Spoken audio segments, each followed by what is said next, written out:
ፈውሰ እግዚአብሔር የተባለ ሐኪሞችን የሚራዳ የመላእክት አለቃ በእውነት አርባብን ቅዱስ ገብርኤል ይመራዋል፣ መናብርትን ደግሞ ሩፋኤል ይመራዋል። በረከታቸው ይደርብን።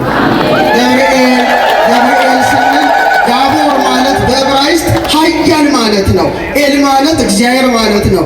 ገብርኤል ማለት ምን ማለት ነው? እግዚአብሔር ኃያል ነው ማለት ነው። ራማ በተባለችው ሰማይ ነገደ አርባብን እንዲመራ እግዚአብሔር ስልጣን ሰጥቶታል። ቅዱስ ያሬድ ግን ግብሩን ተመልክቶ ብእሲው አምላክ ብሎ ስሙን ተርጉሞታል። ከሁሉም ወራቶች በተለየ ወርሃ ኅዳር የብዙ መላእክት በዓል የሚከበርበት ነው።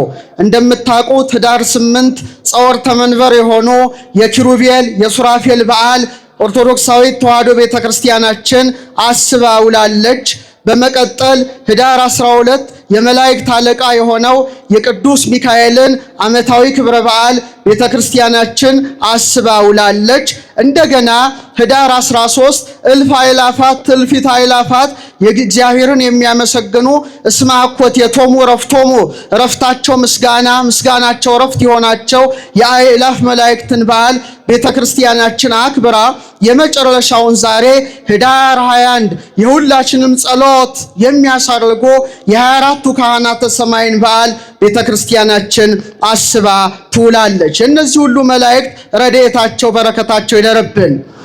ስለ ቅዱሳን መላእክት ስንነጋገር እግዚአብሔር አምላክ ሰባቱን ሰማያት ፈጥሮ በተለይ ኢዮር፣ ራማ፣ ኤረር የተባሉ 3 የብርሃን ሰማያትን አዘጋጅቶ ለቅዱሳን መላእክት ማረፊያ አድርጓቸዋል።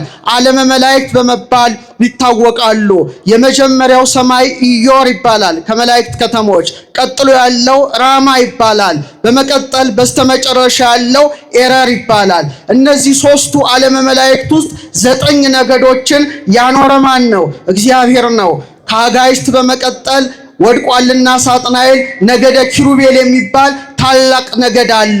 የሥላሴን ስዕል ስትመለከቱ የሰው መልክና የአንበሳ መልክ ያለው ሲሆን አለቃቸው ኪሩብ ይባላል። ነገዱ ደግሞ ኪሩቤል ይባላል። እነዚህ ቅዱሳን መላእክት በእውነት ዓይንን የተመሉ ናቸው። ምንን የተመሉ ናቸው? ዓይንን የተመሉ ናቸው ማለት ዕውቀትን የያዙ ናቸው ማለት ነው። ኪሩቤል ማለት ራሱ ቅሩ በእግዚአብሔር እንደማለት ነው። ለምሳሌ ዓይናችን ስንመለከተው ቀላል ሊመስል ይችላል። እግዚአብሔር ግን ሲያዋቅረው ዓይን ብዙ ነገር ነውና ወደ 7 ሚሊዮን የሚጠጉ ቀለማትን መለየት ከነዝርዝራቸው የሚያውቁ ሮድስ የሚባሉ ህዋሳት ሲኖሩት ጨለማን ደግሞ መለየት የሚችሉ ወደ 100 ሚሊዮን በእውነት ሮድስ የሚባሉ ሴሎችን ማን አኑሯል? እግዚአብሔር አኑሯል። እያንዳንዱ ዓይናችን ወደ 1 ሚሊዮን የሚጠጋ ኦፕቲካል ነርቭስ ወይም የእይታ ዓይን ሲኖረው ወደ 256 አሻራዎች ዓይናችን ውስጥ አሉ። ምናችን ውስጥ አሉ? ዓይናችን ውስጥ አሉ። አስቡት፣ የኛ ዓይን በዚህ መልኩ እግዚአብሔር ካዋቀረው የኪሩቤል ዓይን ምን አይነት ዓይን ይሆን? ለብዙሃት አዕይንቲሆሙ ዓይናቸው ብዙ ነው ማለት ዕውቀት ያልተከፈለባቸው ኃላፊያትን መጻያትን እንዲያውቁ ያደረጋቸው ናቸው። ቀጥሎ ያለውን ክፍል ሱራፌል አለው። እስቲ በሉት። ሱራፌል ማለት እሳታማ ማለት ነው። አለቃቸው ሱራፊ የተባለ መልአክ ሲሆን የሥላሴን ስዕል ስትመለከቱ በስተግራ የሚገኘው የላም ፊትና የንስር ፊት ያለው መልአክ ሲሆን ሱራፊ ይባላል። 6 ክንፎች አሏቸው። በአጠቃላይ ግን ሕዝቅኤል እንደገለጣቸው ከሆነ 16 መላእክት ናቸው። ስንት መላእክት ናቸው? 16 መላእክት ሲሆኑ 12ቱ ከውስጥ 4ቱ ከአፋ ሆነው የሥላሴን ዙፋን የሚሸከሙ መላእክት ናቸው። አመስግኗቸው እነዚህ ቅዱሳን ክቡራን መላእክት። ኢሳይያስ እንደተመለከታቸው በክልኤቱ ክነፊሆሙ ይከድኑ ገጾሙ በሁለት ክንፋቸው ፊታቸውን ሸፍነው በሁለት ክንፋቸው እግራቸውን ሸፍነው ሁለት ክንፋቸውን ወዲያና ወዲያ አድርገው ያለማቋረጥ ቅዱስ ቅዱስ ቅዱስ እያሉ እግዚአብሔርን በአንድነትና በሶስትነት የሚያመሰግኑ ናቸውና ቅድም ሊቃውንቱ ፍቁራኒሁ ለአብ የአብ ወዳጆች አብ የሚወዳቸው ያቀረባቸው ለሰው ልጅ ምሕረትን የሚለምኑ ኪሩቤልና ሱራፌል ደጋግ አማላጆች ናቸው በማለት በእውነት ሊቃውንቱ አሰምተውናል። ለሊቃውንቱ ዝማሬ መላእክትን ያሰማልን። እነዚህ ቅዱሳን ክቡራን ልዑላን መላእክትን ስንመለከታቸው በጣም የሚያስደንቅ ነገር ልነግራችሁ እችላለሁ። ፊታቸው አንዱ የሰው አንዱ ያንበሳ አንዱ የላም አንዱ የንስር መሆኑ ዝም ብሎ አይደለም። እግዚአብሔር ባወቀ ያደረገው ነገረ ስጋዊን የሚያመለክት ነው። በእውነት የሰው ፊት ያለው መልአክ የእግዚአብሔር ልጅ አለ ሊቁ ሰው መሆኑን ምስጢር ያመለክታል። የላም ፊት ያለው መልአክ ላም በኦሪቱ እንደሚሰዋ በዕፀ መስቀል ላይ የተሰዋ የጌታን የላህም ወልደ እግዚአብሔር የስቅለቱን ነገር ይወክላል። የአንበሳ ፊት ያለው መልአክ አንበሳ ፈጥኖ እንደሚነሳ 3 መዓልት 3 ሌሊት በከርሰ መቃብር አድሮ ሙስና መቃብርን አጥፍቷልና ትንሣኤውን ይወክላል። የንስር ፊት ያለው መልአክ ደግሞ ምኑን ይወክላል? የክርስቶስ እርገቱን ይወክላል በማለት በጣም አስደናቂ ምስጢርን አመስጥሯል። ይህ ብቻ አይደለም። የሰው ፊት ያለው መልአክ ለሰዎች ይለምናል። የላም ፊት ያለው መልአክ ለቤት እንስሳዎች ይለምናል። የአንበሳ ፊት ያለው መልአክ ለዱር አራዊት ይጸልያል። የንስር ፊት ያለው መልአክ ደግሞ ለሰማይ አዕዋፍ ይጸልያል። እግዚአብሔር ፍጡራኑን ሁሉ ያለ አማላጅ አልተወምና ፍቁራን ለአብ የተባሉ በእውነት ለሰው ልጅ ምሕረትን የሚለምነው ሱራፌልና ኪሩቤል ናቸው።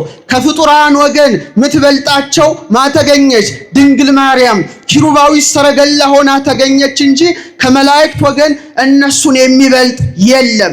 ድንግል ማርያም ብቻ በልጣቸዋለች። ሕዝቅኤል ኮቦር በምትባል ወንዝ ተቀምጦ ሳለ ተመስጦ መጣበት። ቀና ብሎ ሲመለከት ኪሩቤልና ሱራፌል የእግዚአብሔርን ዙፋን ተሸክመዋል። ዙፋኑን ደግሞ በእሳት ምሰሶ ይዘው ታይተዋል። እነዛ በእሳት ምሰሶ ዙፋኑን የያዙትን ጌታ በጀርባዋ በማዘል በክንዷ በመታቀፍ በከናፍሯ በመሳም ማን በልጣቸዋለች?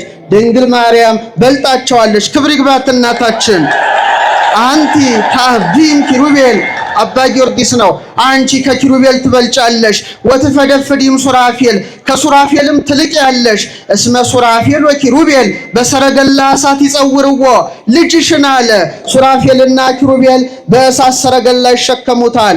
ወበምጽናቱ ዘእሳት ይጼኑ መንበሮ ዙፋኖን በእሳት ምሰሶ ይደግፋሉና አንቲ ሰጾር ክዮ በከርስኪ አንቺ ግን ያንን አምላክ አለ በማህፀንሽ ተሸከምሽው። ወአቀፍ ክዮ በአብራክኪ በጉልበቶችሽ ታቀፍሽው። ወአዘል ክዮ በዘባንኪ በጀርባሽም አዘልሽው ካለ በኋላ ህየንተ ሰረገላ እሳት አብራክኪ ኮና በእሳቱ ሰረገላ ፋንታ ጉልበቶችሽ ሆኖ ህየንተ ምጽናቱ ዘእሳት አእዳውኪ ኮና በእሳቱ ምሰሶ ፈንታ እጆችሽ ተተኳለ።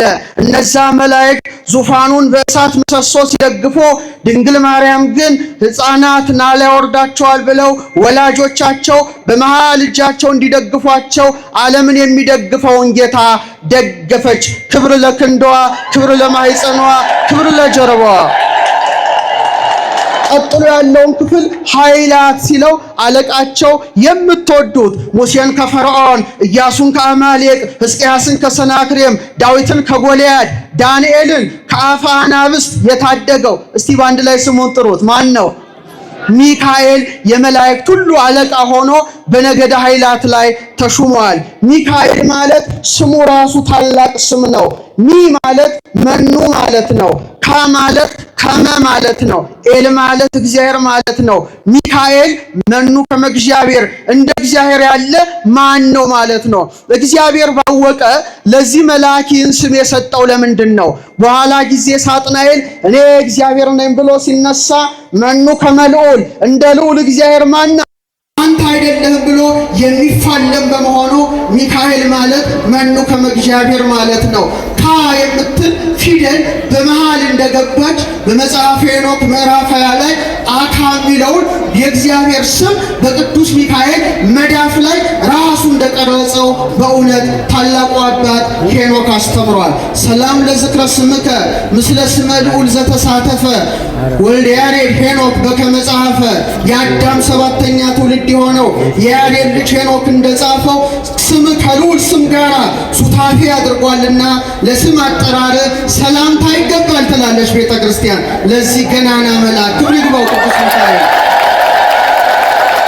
በሱራፌል ላይ ተሹሟል። ቀጥሎ ያለውን ክፍል አርባብ ይለዋል፣ ራማ ይለዋል። ሰማዩ እዚህ ውስጥ ናቸው እንግዲህ ካህናተ ሰማይ የሚገኙት። አርባብ የተባለ ክፍል ነበረ። ያንን ደግሞ እንዲመራ ሩፋኤል ተሹሟል። ማን ተሹሟል? ሩፋ ማለት ሐኪም ማለት ነው። ኤል ማለት ምንድን ነው? እግዚአብሔር ማለት ነው። ፈውሰ እግዚአብሔር የተባለ ሐኪሞችን የሚራዳ የመላእክት አለቃ በእውነት አርባብን ቅዱስ ገብርኤል ይመራዋል። መናብርትን ደግሞ ሩፋኤል ይመራዋል። በረከታቸው ይደርብን። ገብርኤል ስንል ጋቦር ማለት በዕብራይስጥ ኃያል ማለት ነው። ኤል ማለት እግዚአብሔር ማለት ነው። ገብርኤል ማለት ምን ማለት ነው? እግዚአብሔር ኃያል ነው ማለት ነው። ራማ በተባለችው ሰማይ ነገደ አርባብን እንዲመራ እግዚአብሔር ስልጣን ሰጥቶታል። ቅዱስ ያሬድ ግን ግብሩን ተመልክቶ ብእሲው አምላክ ብሎ ስሙን ተርጉሞታል። ቀጥሎ መናብርት ይባላሉ። እስቲ በሉ ያቸው 24ቱ ካህናተ ሰማይ መናብርት ከመናብርት ነገድ የወጡ ናቸው። መሪያቸው ሆኖ የተገኘ ግን ሩፋኤል ነው። ሩፋ ሐኪም፣ ኤል እግዚአብሔር፣ እግዚአብሔር ሐኪሜ ነው ማለት ነው። ቀጥሎ ያለውን ክፍል ስልጣናት ብሎታል። እስቲ በሉ አለቃቸው ሱሪኤል የተባለ ወይም ሱሪያል የተባለ መልአክ ነው። ሱር ማለት ትእዛዝ ማለት ነው። ኤል ማለት እግዚአብሔር ማለት ነው። ሱሪኤል ወይም ሱሪያል ማለት የእግዚአብሔር ትእዛዝ ማለት ነው። መላእክትን ለምስጋና የሚያነቃ የሚያተጋ መላእክት እዛው ሰማይ ላይ ከሰራዊቶቹ ጋር አለ። ቀጥሎ የመጨረሻው ክፍል ኤረር በተባለችው ሰማይ ላይ ሊቃናት ብሏቸዋል። እስቲ በሉ ሰዳኬል የተባለ መልአክ ይመራቸዋል። በእውነት የሚገርመው ሰዳክ ማለት ጻድቅ እውነተኛ ማለት ነው። ኤል ማለት እግዚአብሔር ማለት ነው። እግዚአብሔር ጻድቅ ነው ማለት ነው የስሙ ፍቺ። ያን ሰራዊት ይመራል። ቀጥሎ ያለውን ክፍል መኳንንት ብሎታል። ታላቁ መልአክ ሰላትኤል ይመራቸዋል። ሰላት ማለት ምስጋና ጸሎት ማለት ነው። ኤል ማለት እግዚአብሔር ነው። የእግዚአብሔር ምስጋና የተባለ መልአክ ነው። የመጨረሻው ክፍል መላእክት ሲባል አለቃቸው አናንኤል የተባለ መልአክ ነው። አናን ማለት ዝናብ ደመና ማለት ነው። የእግዚአብሔር ዝናብ የእግዚአብሔር ደመና የተባለ መልአክ ሲሆን የመጨረሻውን ክፍል እንዲመራ እግዚአብሔር ሾሞታል። ክብር ምስጋና ለአምላካችን ይሁን። እነዚህ ቅዱሳን ክቡራን መላእክት ዘጠኙ ማዕረግ ለሆነው ለቤተ ክርስቲያናችን የክህነት ማዕረግ ምሳሌ አድርጓቸዋል። የሚኖሩበት ሦስቱ ሰማያት ኢዮር፣ ራማ፣ ኤረር እንደሚባል በተመሳሳይ መልኩ ቤተ ክርስቲያናችን ስትሰራ ስንት ክፍል አላት? 3 ክፍል አላት። መቅደስ፣ ቅድስትና ቅኔ ማህሌት። 9 ነገድ 9 ማዕረግ በሰማይ እንዳለ አሁንም በቤተ ክርስቲያናችን 9 ክህነት አለ። የክህነት ማዕረግ አለ።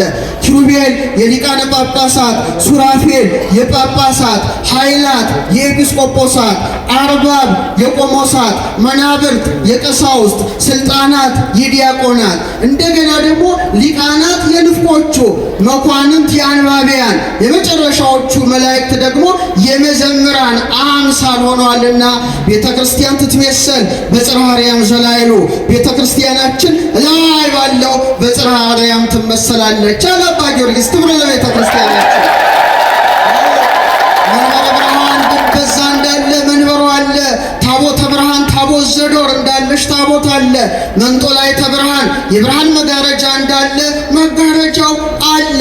እንደ 4ቱ ጾርተ መንበር 4ቱ ሊቃነ ጳጳሳት እንደ 24ቱ ካህናተ ሰማይ ጳጳሳት ኤጲስቆጶሳት ይገኙባታልና ጽርሐ አርያም ውስጥ የሰበሰበን ከመላእክት ጋር ሱታፌ እንድናደርግ ያደረገን የሰማይና የምድር ፈጣሪ አልፋ እግዚአብሔር ክብር ምስጋና ለስሙ ይሁን።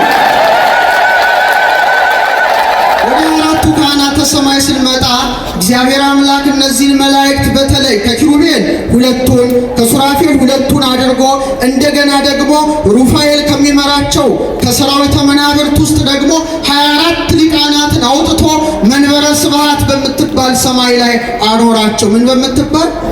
ብዙ ስም አላት። መንበረ ብርሃን ትባላለች፣ ብርሃኑ ይበራባታል። መንበረ ጸባዖት ትባላለች፣ የሁሉ ቻይ እግዚአብሔር ዙፋን ናት። መንበረ ስብሐት ትባላለች። ምስጋናው በእውነት በዛ ሰማይ ላይ እየተቀጣጠለ ይወጣል እና እዛ ላይ አኖረ። ኪሩቤልን ልክ እንደ ቀሳውስት በቀኝ ያደረገ፣ ሱራፌልን በአምሳለ ዲያቆናት አይነት በግራ አደረገና እነዚህ ካህናተ ሰማይ ክንፍ ክንፍ ለክንፍ አያይዞ እዛ ሰማይ ላይ አኑሯቸዋል። በዮሐንስ ራእይ ላይ ዮሐንስ ሲመለከታቸው 24 መናብርት ዙፋኖች ተመለከተ። በ24ቱ መናብርት ላይ ደግሞ ነጫጭ ልብስ ለብሰው ተቀምጠዋል። ምን ተቀምጠዋል? ነጫጭ ነው የለበሱት። ለምን? ንጽህናቸው ቅድስናቸው ነው። የወርቅ ዘውድ ደፍተዋል። ድል መንሳታቸው ነው። ይህ ብቻ ሳይሆን አክሊላቸውን ደግሞ እንደገና በእግዚአብሔር ዙፋን ፊት ምን ያደርጋሉ? ያስቀምጣሉ፣ ያኖራሉ። ዛሬ ቀሳውስት ኪዳን ሲያደርጉ ጥምጥማቸውን እንዲፈቱ የትሕትና አምሳል ነውና ያወርዳቸዋል። ነጫጭ ልብስ ለብሰው በዛ ዙፋን ላይ እንዲቀመጡ አደረገ። ጳዚዮን የሚባል የብርሃን ዘውድ እንደፋላቸው።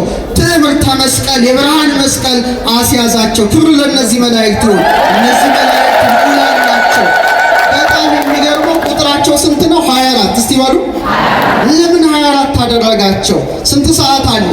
24 ሰዓት አለ። 12 የቀን ሰዓትና 12 የሌሊት ሰዓት አለ። እነዚህ መላእክት ምስጋናን የማያቋርጡ እስመ አኮቴቶሙ ወረፍቶሙ ወረፍቶሙ አኮቴቶሙ፣ ረፍታቸው ምስጋና፣ ምስጋናቸው ረፍት በመሆኑ ቁጥራቸው ልክ በ24ቱ ሰዓት ልክ ስንት አደረጋቸው? 24 ሲያደርጋቸው በእውነት ኦርቶዶክሳውያን በ24ቱ ሰዓታት በመላው ዓለም የሚጸለየውን ጸሎት ሁሉ የሚያሻርጉ በመሆናቸው ቁጥራቸው ስንት ሆነ? ከፍ ብለው 25 ዝቅ ብሎ 23 ሳይሆን በ24ቱ ሰዓት ልክ 24 አድርጎ ማን ሾማቸው? እግዚአብሔር ሾማቸው። ጸሎታችን ልመናችን ሁሉ በእነሱ የተቀደሰ ማዕጠንት ወዴት ይወጣል? ወደ መንበረ ጸባዖት ያደርጋል። ክብር ይግባቸው። እነዚህ ብርሃን ይላል። ይህ ብቻ አይደለም። ስንት ወራት አሉ? 12 ወራት አሉ። በ12 ወራት ልክ ደግሞ የሰለጠኑ 12 መገብት አውራ አሉ። በድምሩ ስንት ይሆናሉ? 24 ይሆናሉ። በእውነት ፍጥረት ሁሉ የተሾመለት ጠባቂ መልአክ አለው። ያም ይሁን ሁሉም ጸሎቱ በማን በኩል ይወጣል? በ24ቱ ካህናተ ሰማይ ማዕጠንት ወደ እግዚአብሔር ፊት የሚቀርብ በመሆኑ ቁጥራቸው 24 ሆነ። እንደገና እግዚአብሔር ስራው ድንቅ ነው። አሮን ወደ ቤተ መቅደስ ሲገባ ሲያገለግል 12 የዕንቁ ፈርጦች ያሉበት የ12ቱ ነገደ እስራኤል ስም የተጻፈበት እንደ ጸናጽል ያለ ነገር እንደ ዕንቁ ፈርጥ ያለ ነገር በደረቱ ላይ እንዲያስር ያደርጋል። ሲገባ ሸዋ ትላለች። ህዝቡ ለማዕጠንት ገባ፣ ለጸሎት ገባ እያሉ ይተጉ ነበረ። ቁጥራቸው ስንት ነበሩ? 12 ነበሩ። 12 የደረት ልብስ ያለው ልብስን ለብሶ ህብስት ያዘጋጃል። ጠረጴዛ አለ፣ ገበታ አለ። እዛ ላይ 6ቱን በቀኝ 6ቱን በግራ አድርጎ ምን ያደርጋል? ለእግዚአብሔር ያቀርባል። በድምሩ ስንት ይሆናሉ? የደረት ልብሱ 12 ህብስቱ ቁጥሩ 12 ሲደመር 24። ስለዚህ በሰማይም ያለው የክህነት አገልግሎት በ24ቱ ካህናተ ሰማይ ሲመራ በምድርም በቅድስተ ቅዱሳን በቅድስት በአደባባይ የሚደረገው የክህነት አገልግሎት በ24 ቁጥር እንዲመራ ማን አደረገ? ራሱ እግዚአብሔር አደረገ።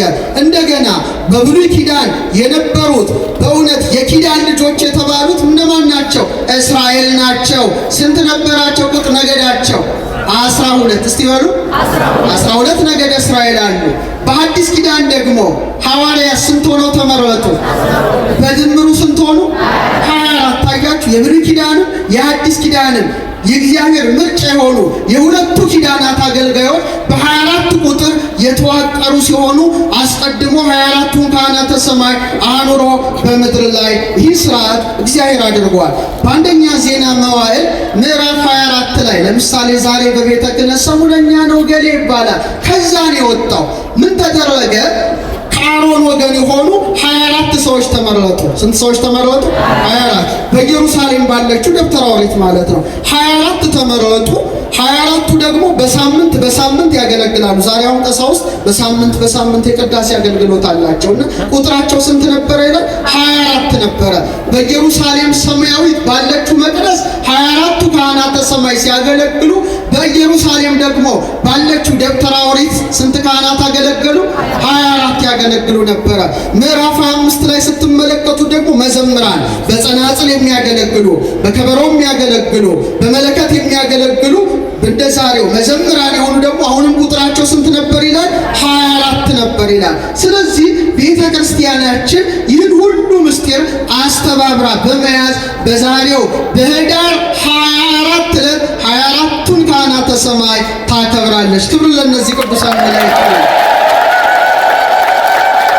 አንድ ጥያቄ ልጠይቃችሁ። 24 በሰውነታችሁ ምን ላይ አለ?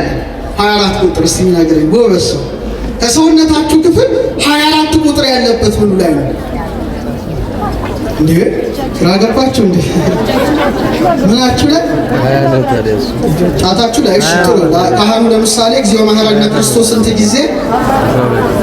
በእንተ ማርያም ሲደመር በቃ 24ቱ ሰዓት እንበድላለን። በ24ቱ ሰዓት የሰራነውን ኃጢአታችንን ምን በለን? ይቅር በለን ነው። ግን እግዚአብሔር ሰውን ሲፈጥረው መቅደስ አድርጎ ፈጠረው። ምን አድርጎ ፈጠረው? አሁን ትንሽ እስቲ አናቶሚያችሁን ላስተምራችሁ። ስንት እግሮች አሉ? አይዟችሁ። ስንት አይኖች አሉ? ስንት አፍንጫ ቀዳዳ አለ? ስንት ጆሮዎች አሉ? ስንት አፍ አለ? ስንት እጆች አሉ? ስንት መዳፍ አለ? ስንት ጣቶች አሉ? ጥሩ። ለምንድን ነው እግዚአብሔር ያደረገው?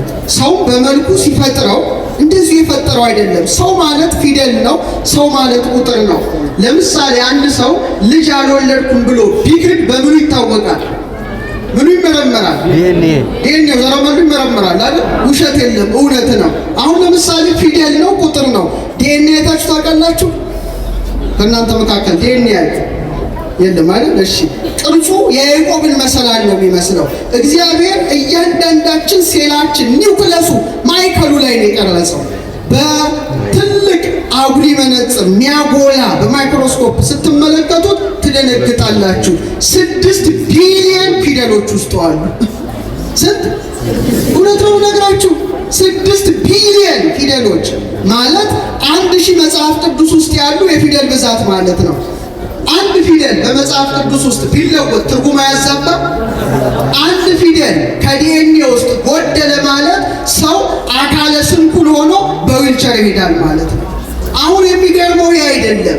በተለይ የእስራኤል ሳይንቲስቶች በብዙ ሚሊዮን ደረጃ ማግኒፋይ ወይም በሚያጎላ መሳሪያ ዲኤንኤያችንን ሲመለከቱ የሚያስደንቅ ነገር አገኙ።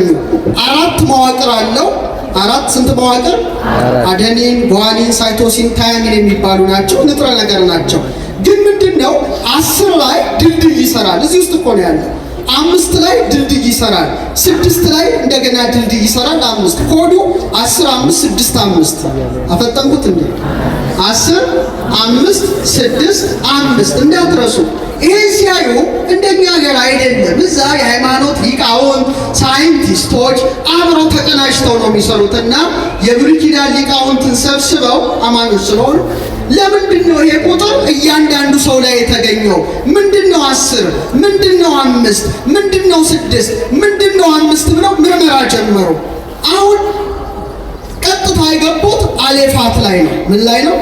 አበገደ የምንለው ማለት ነው። አሌፋት 22ቱ አሌፋት ላይ 10ኛው ፊደል ዮድ ነው። ምንድነው? ዮድ ነው። 5ኛው ፊደል ሄ ነው። 6ኛው ፊደል ዋው ነው። 5ኛው ፊደል ሄ ነው። የ አለ፣ ሀ አለ፣ ወ አለ፣ ሀ በአንድ ላይ ሲገጠም ያህዌህ የሚለው የእግዚአብሔር ስም ቁጥር ነበር። ልበሉ አይ ስም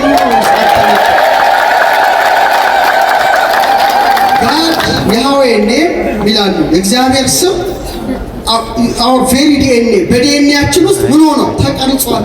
አንድ ሰዓሊ ስዕል ስሎ ፊርማ እንደሚያኖር እግዚአብሔርም ስሙን ነው በቁጥር ያተመው ተብሎ ዛሬ ዓለም በጣም የተደነቀበት ዘመን ላይ ነው። ደስ ይበላል። እግዚአብሔር መጽሐፍ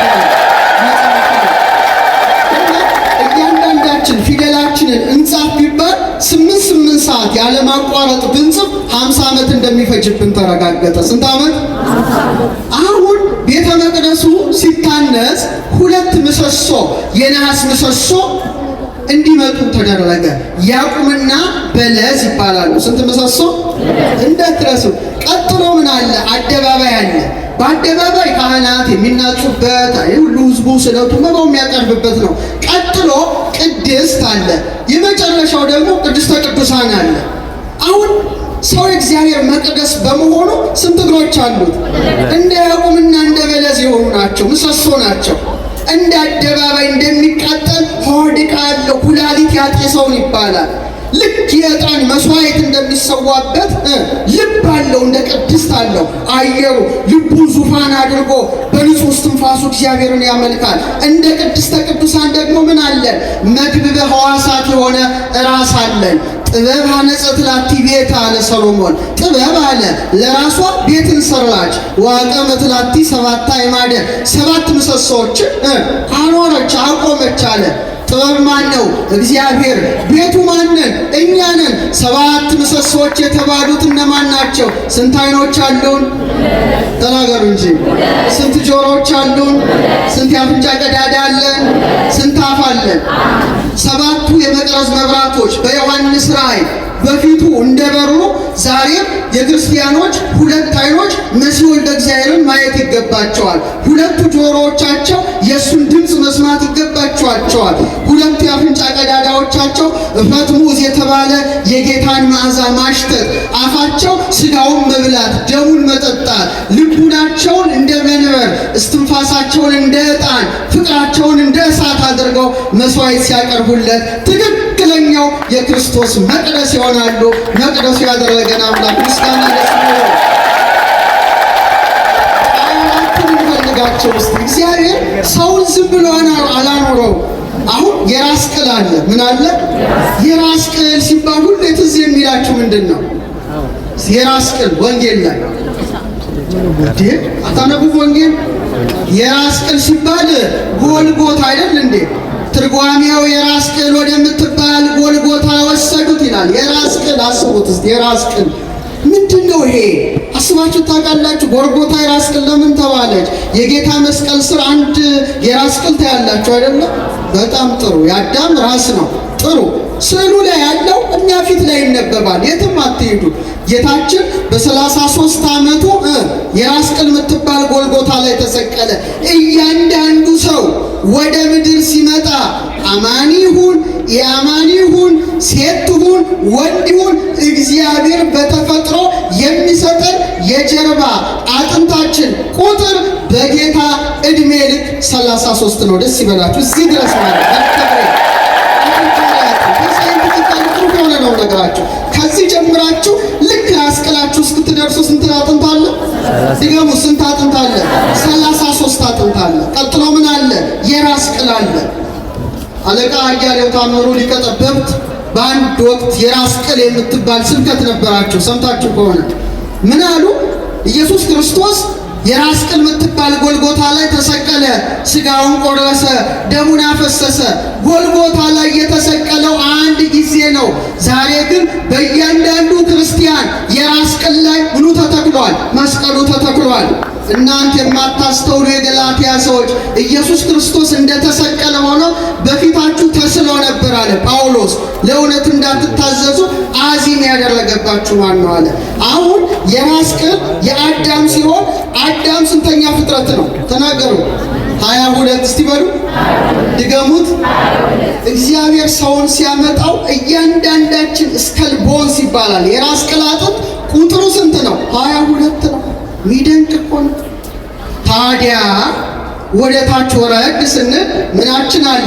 ልብ። እስቲ በሉ ድገሙት እስቲ። ልብህን ጠብቅ ይላል። ልብ ማለት የልዑል ቤት ማለት ነው። የልዑል ዙፋኑ ማለት ነው። በዚህ የልዑል ዙፋን በሆነው ልባችን ላይ እጅግ የሚገርሙ ቁጥር ታያላችሁ። ሪፕስ የጎድን አጥንት ስንት ነው ቁጥሩ ይመስላችሁ? እስቲ ንገሩኝ። ሐኪሞች የላችሁ? ምስስት ሐኪም ዶክተርስ፣ ሜዲካል ዶክተሮች የላችሁ? የሰው ልጅ የጎድን አጥንቱ ልብን የከበበው ስንት ነው? 24 ነው። ደስ በላችሁ። ዝም ብሎ እግዚአብሔር አያለው ሰው ማለት የእግዚአብሔር ምኑ ነው? መቅደስ ነው።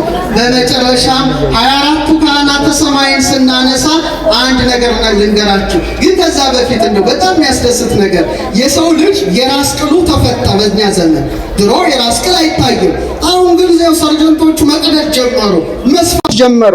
ለመጀመሪያ ጊዜ የሰው ልጅ ጭንቅላት ሲከፈት በጣም አስደንጋጭ ነገር ተገኘ። ልንገራችሁ ትፈልጋላችሁ? እያንዳንዱ የራስ ቅላችን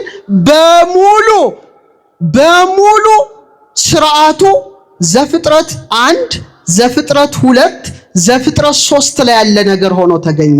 ምን ተገኘ መሰላችሁ? መጀመሪያ የተገኘው ክሬኒያል ነርቭስ የሚባሉ እንድናሸት፣ እንድንቀምስ፣ እንድናወራ የሚያደርጉ እንደ ቅርንጫፍ ያሉ ናቸው። 12 ናቸው። ስንት ናቸው? እግዚአብሔር ለምን ይሄን ያደርጋል? አነ ውእቱ ሐረገ ወይን ዘጽድቅ፣ የእውነት የወይን ግንድ ማን ነው? እሱ ነው። ወአንትሙ አይጹቂሁ፣ ቅርንጫፎቹ 12 ሐዋርያት ናቸው።